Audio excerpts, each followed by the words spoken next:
കോൺഗ്രസിൽ നിന്ന് വരിവരിയായാണ് നേതാക്കൾ ബി.ജെ.പിയിലേക്ക് പോകുന്നത്. 2 കെ.പി.സി.സി ജനറൽ സെക്രട്ടറിമാർ ഈ തെരഞ്ഞെടുപ്പ് പ്രക്രിയ ആരംഭിച്ച ശേഷം ബി.ജെ.പിയിലേക്ക് പോയിട്ടുണ്ട്. തുടിയൂർ രാമചന്ദ്രനും അതുപോലെ തന്നെ എം.ജെ. ജോബും. പിന്നീട് താഴെത്തട്ടിലുള്ള നിരവധി പേരാണ് ബി.ജെ.പിയിലേക്ക് പോകാൻ കാത്തു നിൽക്കുന്നത്. തെരഞ്ഞെടുപ്പ് കഴിഞ്ഞാൽ ബി.ജെ.പിയിലേക്ക് പോകാൻ കാത്തു നിൽക്കുകയാണ് കെ സുധാകരനെന്ന് ഡോക്ടർ ജോൺ ബ്രിട്ടാസ് എം.പി. 2 ദിവസം മുമ്പ് നടന്ന രാജ്യസഭാ തെരഞ്ഞെടുപ്പിലും കോൺഗ്രസ് ബി.ജെ.പി ജോയിന്റ് അക്കൗണ്ട് നടപ്പിലാക്കിയിരുന്നുവെന്നും അദ്ദേഹം ചൂണ്ടിക്കാട്ടി. LDF ആറ്റിങ്ങൽ മണ്ഡലം കൺവെൻഷൻ ഉദ്ഘാടനം ചെയ്യുകയായിരുന്നു ഡോക്ടർ ജോൺ ബ്രിട്ടാസ്.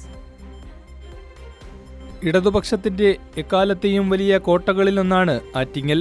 അതിന്റെ നേർസാക്ഷ്യമാണ് കഴിഞ്ഞകാല തിരഞ്ഞെടുപ്പ് ചരിത്രങ്ങൾ.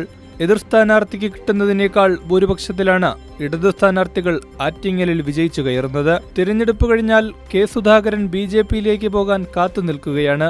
2 ദിവസം മുമ്പ് നടന്ന സുപ്രധാനമായ രാജ്യസഭാ തിരഞ്ഞെടുപ്പിലും കോൺഗ്രസ് ബി.ജെ.പി ജോയിന്റ് അക്കൗണ്ട് പ്രാബല്യത്തിൽ വരുത്തി. അതിന്റെ തുടർച്ചയാണ് കേരളത്തിലും കാണുന്നത്. ദേശീയ രാഷ്ട്രീയത്തിൽ നിന്ന് വിഭിന്നമായി സാഹോദര്യത്തിന്റെയും ക്ഷേമത്തിന്റെയും ഭൂമികയിൽ കേരളം ലോകത്തിന് വഴികാട്ടിയാണെന്നും ഡോക്ടർ ജോൺ ബ്രിട്ടാസ് എം.പി. പറഞ്ഞു.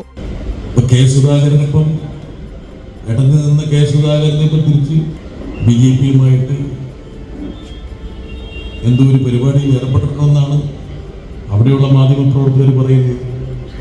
തെരഞ്ഞെടുപ്പ് വരെ അടങ്ങിയിരിക്കുക, അത് കഴിഞ്ഞാൽ ബി.ജെ.പിയിലേക്ക് പോകാൻ വേണ്ടി വെല്ലുവിളിക്കുക. സാഹോദര്യത്തിന്റെ തലത്തിൽ, ക്ഷേമത്തിന്റെ ഒരു ഭൂമിയിൽ, വികസനത്തിന്റെ ഒരു പന്താവിൽ കേരളം എന്ന് പറയുന്ന ഈ കൊച്ചു സംസ്ഥാനം ലോകത്തിന് വഴികാട്ടിക്കൊണ്ടിരിക്കുകയാണ്. OS അംബിക മണ്ഡലത്തിൽ ഏറ്റവും പ്രിയങ്കരിയാണെന്നും അതിനുള്ള തെളിവാണ് കോൺഗ്രസിന്റെയും ബി.ജെ.പിയുടെയും സ്ഥാനാർത്ഥികൾക്ക് കിട്ടിയതിനേക്കാൾ വോട്ട് നേടി വിജയിച്ചതെന്നും അദ്ദേഹം ചൂണ്ടിക്കാട്ടി. OS അംബിക എത്രത്തോളം പ്രിയങ്കരിയാണ് ഈ മണ്ഡലത്തിൽ നിന്ന്. ബി.ജെ.പിയുടെയും കോൺഗ്രസിന്റെയും സ്ഥാനാർത്ഥികൾക്ക് കിട്ടിയ അത്രയും വോട്ട്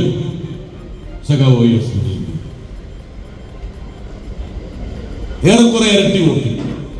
കേരളം വികസന കുതിപ്പിൽ മുന്നേറുമ്പോൾ ചരിത്രവും ഇതിഹാസവും ഇഴചേർക്കപ്പെട്ട ആറ്റിങ്ങലിന്റെ മണ്ണും അതിനോടൊപ്പം സഞ്ചരിക്കുമെന്നതിന്റെ തെളിവാണ് തടിച്ചുകൂടിയ ജനാവലിയെന്നും ഡോക്ടർ ജോൺ ബ്രിട്ടാസ് എം.പി. പറഞ്ഞു.